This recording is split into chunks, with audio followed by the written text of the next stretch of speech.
Olá, amados irmãos e irmãs. Hoje nós estamos nos encontrando para mais uma catequese. Vamos iniciar a nossa catequese de hoje com a nossa oração? Em nome do Pai, do Filho e do Espírito Santo. Amém. Vinde, Espírito Santo, enchei os corações dos vossos fiéis e acendei neles o fogo do vosso amor. Enviai o vosso Espírito e tudo será criado e renovareis a face da terra. Oremos. Ó Deus, que instruíste os corações dos vossos fiéis com a luz do Espírito Santo, fazei que apreciemos retamente todas as coisas segundo o mesmo Espírito e gozemos sempre da sua consolação. Por Cristo, Senhor nosso. Amém. Meus irmãos, minhas irmãs, nós já abordamos nas nossas catequeses um pouco sobre o presbitério, nós já abordamos sobre o altar ou a mesa eucarística, já falamos também sobre o ambão ou mesa da palavra.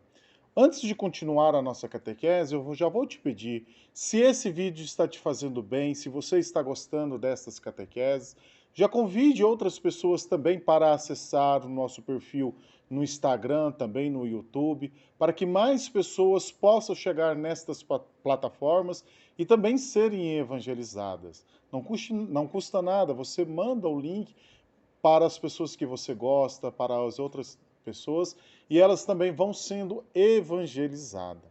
Tá bom? No início, eu já falei no vídeo anterior, que o diácono fica um pouco nervoso, tá bom? Então, perdão se em alguns momentos o diácono dá uma escorregadinha aqui nas palavras, mas é porque realmente a gente fica nervoso, né, neste momento de gravar aqui. Bom, hoje nós vamos falar sobre a cruz e também sobre as cadeiras, né?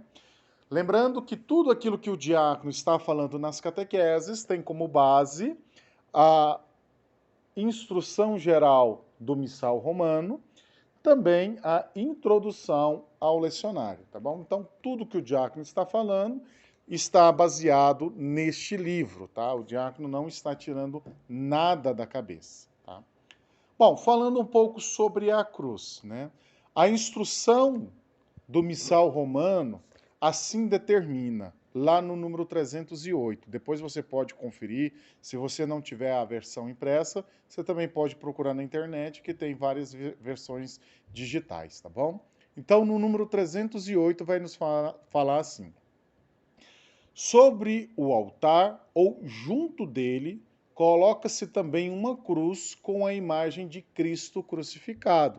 Então não é só simplesmente uma cruz, precisa também ter a imagem de Cristo, do Cristo crucificado. Sobre o altar ou junto dele, tá? Vamos entender direitinho. Não se trata, portanto, de se ter uma cruz sobre o altar e uma outra ao lado. Não pode. Ou é no altar ou é ao lado. Ou no fundo também, em algumas capelas, em algumas igrejas, nós temos um crucifixo no fundo do presbitério, né, na parede, nós temos lá. Então, como eu falei, por isso a igreja orienta que coloque uma cruz com um crucificado. A duplicidade, além de ferir a teologia litúrgica, fere também o decoro da liturgia, ou seja, nós não podemos ter duas cruzes no mesmo ambiente litúrgico, tá bom? Então, lembra sempre disso. Ou a cruz está sobre o altar, ou está do lado, junto do altar, ou está no fundo, tá? A igreja orienta que, mesmo fora das ações litúrgicas, permaneça junto do altar, bem visível, a cruz com a imagem do crucificado. Nas igrejas que possuem um grande crucifixo, aí agora a gente está falando daquele crucifixo que vai lá na parede, no fundo do altar ou no presbitério, não há necessidade de ter outro para a visibilidade no presbitério, ou seja, não precisa ter outra cruz, nem no altar e nem junto dele, já tendo a cruz lá no fundo, tá bom? O significado, então, da cruz, ela nos remete à paixão, morte e ressurreição de Jesus. Ela serve para recordar aos fiéis a paixão salvadora do Senhor. Então, no número 308 vai falar isso. Ela revela que o rei se fez pequeno, servo e assumiu a nossa humanidade, menos o pecado. É importante a gente sempre lembrar disso. Jesus assumiu a nossa humanidade. Então ele foi semelhante a nós em tudo, menos no pecado, tá bom? Então, esta é pelo que pela introdução, né, vai falar, essa então é a simbologia da cruz. Ela nos remete sempre a isso. Até o extremo, sofrendo a morte por amor a nós. Ela nos mostra o esvaziamento do Filho de Deus, que na cruz entrega o Espírito ao Pai. Então, nós podemos conferir em João 19:30. Né? Então, a cruz ela sempre vai nos lembrar isso, a paixão, morte e ressurreição do Senhor. Tá bom? Também agora, falando um pouco de um outro elemento que vai sobre o presbitério, que são as cadeiras. Né? Então, tem a cadeira presidencial e tem as demais cadeiras. Né? A igreja orienta que o lugar apropriado da cadeira presidencial é atrás do altar. Então, praticamente quase todas as capelas e igrejas que a gente tem acesso, a gente vai perceber que nós temos o altar e atrás do altar, então, nós temos a cadeira presidencial e as demais cadeiras, né? Que são as cadeiras dos que estão ajudando naquela liturgia, naquela Santa Missa.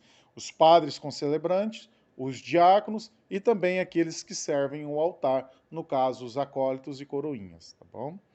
Então, nós precisamos lembrar, a cadeira ela vai sempre atrás do altar. Aí também, no número 310, vai ter uma previsão, a não ser que a estrutura do edifício sagrado ou outras circunstâncias o impeça. Então a gente pode ver no número 310.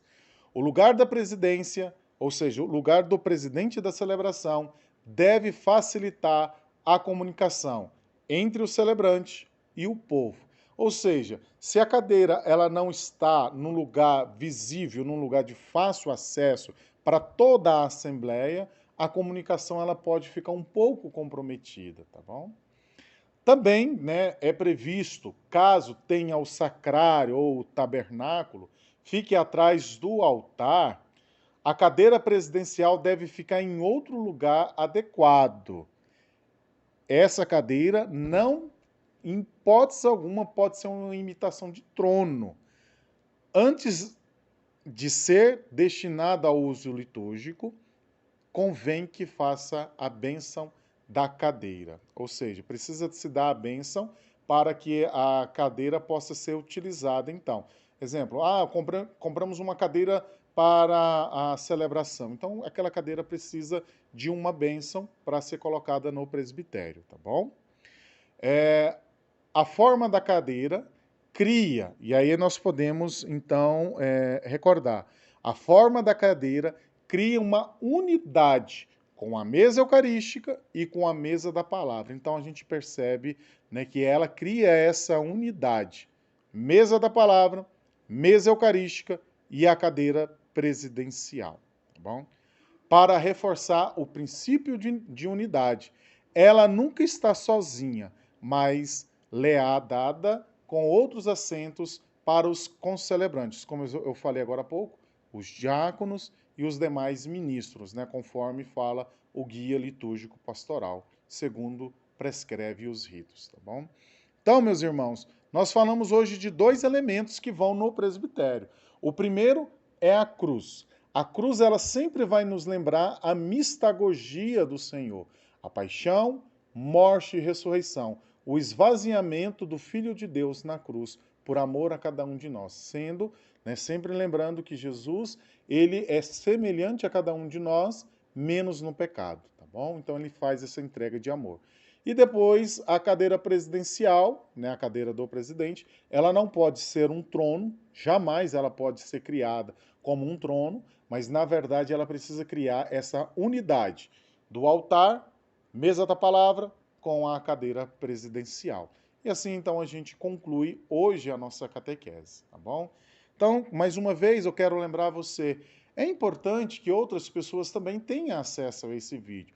É claro, o diácono não quer seguidor, mas o diácono quer levar essa evangelização a mais pessoas. Por isso, mais uma vez, eu te convido, se esse vídeo está te fazendo bem, mande também no grupo, mande para as pessoas, para que mais pessoas possam chegar aqui e ser evangelizadas a partir das nossas catequeses. Estamos falando um pouco sobre o ambiente litúrgico celebrativo.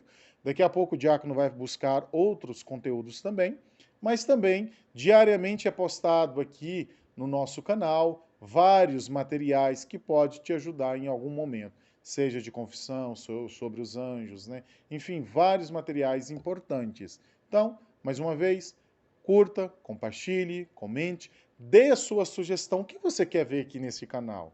Eu te faço essa pergunta. O que você quer ver aqui nesse canal? Coloque nos comentários e vamos preparar esse material para você. Coloque aí o que você gostaria de ver, né? Gostaria que o diácono comentasse quais são as suas dúvidas, né? Aquilo que talvez não está muito claro na sua cabeça. É claro, o diácono, se talvez não souber, ele vai atrás da informação e ele vai te dar uma resposta. Mas coloque aí nos comentários, nos ajude a crescer para que mais pessoas cheguem a essa plataforma, tá bom? Então vamos terminar a nossa catequese de hoje. Vamos pedir para os anjos da guarda, né? Santo anjo do Senhor, meu zeloso e guardador, se a ti me confiou a piedade divina, sempre guarde, me rege, me governe, me ilumine, agora e sempre. Amém. O Senhor esteja convosco, Ele está no meio de nós. Por intercessão da Sagrada Família, desça sobre cada um de nós, sobre as pessoas queridas por nós, nossas casas, famílias, trabalhos, a bênção de Deus Todo-Poderoso, Pai, Filho e Espírito Santo. Amém. Viva nosso Senhor Jesus Cristo! Viva, meus irmãos!